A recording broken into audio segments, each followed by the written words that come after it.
है, क्या इसमें पढ़ाया जा रहा है? जिस देश में 3 लाख से ज्यादा मदरसे चल रहे हो, जिस देश में 2 लाख से ज्यादा मस्जिदें विद्यमान हो, उनमें तैयारी क्या हो रही है?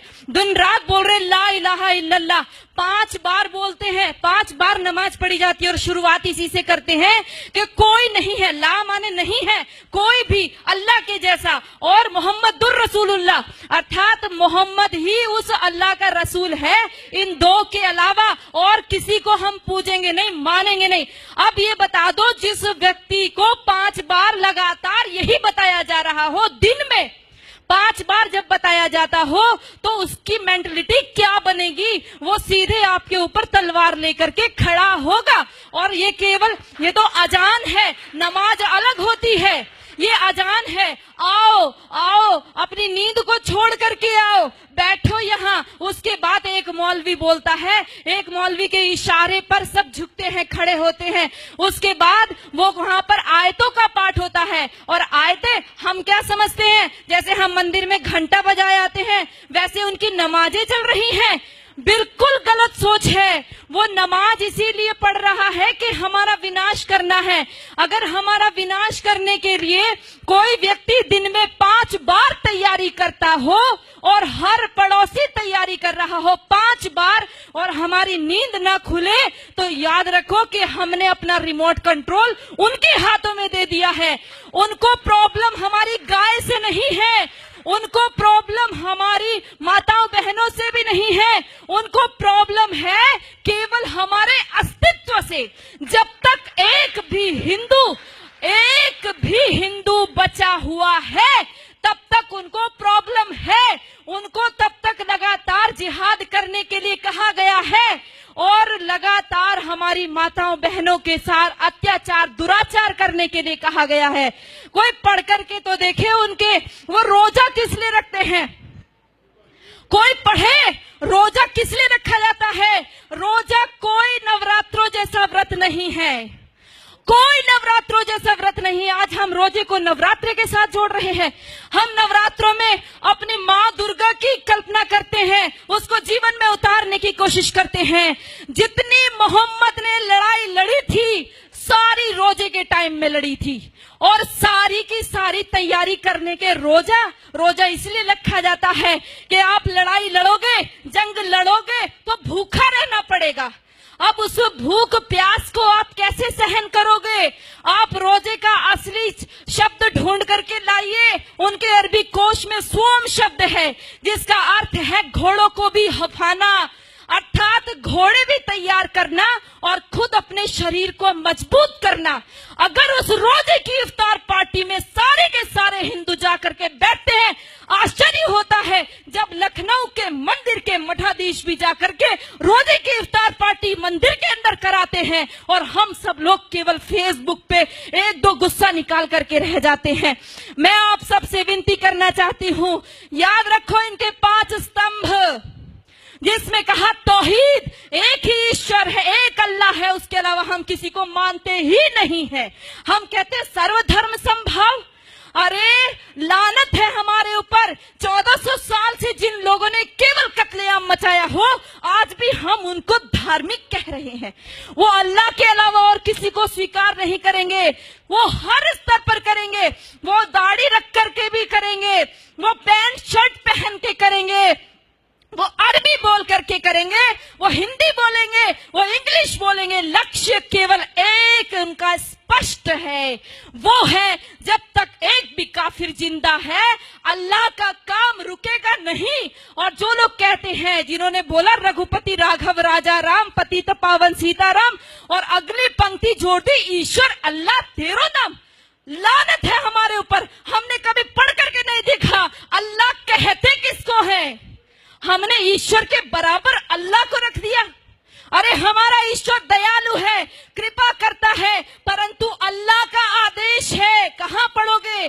कुरान पढ़ोगे। अल्लाह का साफ आदेश है, जो मेरे को नहीं मानता, जो जिब्राइल मिकाइल को नहीं मानता, जो मोहम्मद को नहीं मानता, वो काफिर है, और काफिर वाजिबुल कत्ल है, वो कटने योग्य है। इतना ही नहीं कहा, जब रमजान का महीना खत्म हो जाए, इनको घात लगा करके मारो। पढ़ो सूरह पढ़ो सूरा अल बकरा, सारी की सारी कुरान की सारी ये आयतें पढ़ करके देखो, आपको साफ स्पष्ट पता चल जाएगा। हम सोचते हैं कि उनकी हज यात्रा हमारी अमरनाथ यात्रा जैसी है। अरे पढ़ो भाइयों, यदि उनकी हज यात्रा हमारी अमरनाथ जैसी होती तो वहां पर सब लोग जा सकते थे, केवल मुसलमान ही क्यों जाते हैं? आज उनके ऊपर वो वहां से हमारे भाई पैसा भेजते हैं और वहां से वो अपनी सभ्यता को भेजते हैं।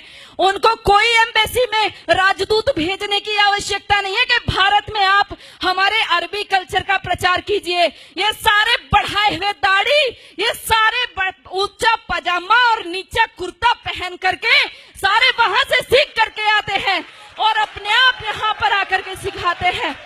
याद रखो, मिटेगा ये धर्म और आबरू भी जाएगी, तुम्हारे नाम से दुनिया को शर्म आएगी। यदि आज नहीं जागे तो कोई हमारे बचाने वाला नहीं है। ये नमाज खिलाफत का मिनी ट्रायल है। ये नमाज इसलिए कहता है कि एक खलीफा बैठाएंगे और उसका राज चलेगा। ये पहले भी हमारा देश आजादी के लिए जूझ रहा था और सारा मुस्लिम जगत खलीफा के लिए जूझ रहा था। इतिहास पढ़ करके देखो, मालाबार में जो युद्ध हुआ, हमारे लोग जो मारे गए वहां की महिलाओं के साथ, क्योंकि खिलाफत आंदोलन फेल हो गया। टर्की में खलीफा था, उसकी खलीफाई चली गई, खलीफा छोड़ करके इंग्लैंड भाग गया। वहां से इनको गुस्सा आया, आक्रोश हमारे हिंदू माताओं बहनों के ऊपर निकाला। वो जो लेडी रीडिंग को पत्र लिखा था हमारी हिंदू महिलाओं ने, कभी पढ़कर देखो। उन्होंने लिखा हमारी कितनी दुर्दशा हुई है।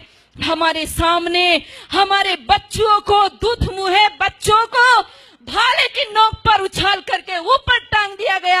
हमारी बेटियों माताओं के साथ में बलात्कार हुए। एक एक माता का बलात्कार करने के लिए 10-10 जिहादी थे और वो 10-10 जिहादी के बीच में फंसी हुई महिला ये सोच रही थी किसके लिए दुख मनाऊं, अपने बेटे के लिए या मेरे शरीर के लिए, किसके लिए रोएंगे। दर्द को भी दर्द आएगा, वो ऐसी भयंकर स्थिति है। और ये केवल एक आकस्मिक घटनाएं नहीं है, ये सब ऊपर से सिखाया हुआ है। भाइयों, आप सब लोग जो फेसबुक पे इसको रिकॉर्ड कर रहे हैं या अपने मोबाइल में रिकॉर्ड कर रहे हैं, ये मोबाइल में रिकॉर्ड करने की चीज नहीं है, दिल में रिकॉर्ड कीजिए। इसको अपनी बहनों को, माताओं, बेटियों, बच्चों को बताइए। नीति कृष्ण कहता है, नीति का अवलंब ले पहचान शत्रु प्रहार को। कृष्ण का आदेश सुन गुंजा दे गांडीव की टंकार को। ऐ पार्थ चादर तान कर सोता रहेगा कब तलक, तू उठ जरा निज शौर्य का परिचय करा संसार को। तो उठ जरा निज शौर्य का परिचय करा। धन्यवाद।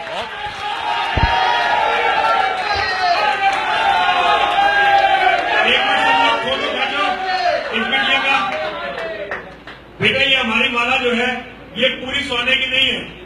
इसमें जितनी मिलावट हो सकती है उतनी मिलावट होती है। 1 तोले सोना इसमें होता है, बाकी मिलावट होती है। लेकिन हमें इसे बनवाने के लिए बड़ी मेहनत करनी पड़ती है। और यतीमा चेतनानंद सरस्वती जो तुम्हें अपने हाथ से इसे दे रही है, ये जगदम्बा महाकाली का तुम्हारे लिए प्रसाद है बेटा, है ना। तुम जैसी बेटी जिस माँ ने पैदा की है, ये उसका सौभाग्य है। पिता ने तुम्हें जन्म दिया है, ये उसका सौभाग्य है। तुम्हारे जैसी बेटी होना ये किसी भी व्यक्ति के लिए इससे बड़ा सौभाग्य नहीं हो सकता। मैं तुम्हें नमन करता। मैंने अपने जीवन में हमारी चेतना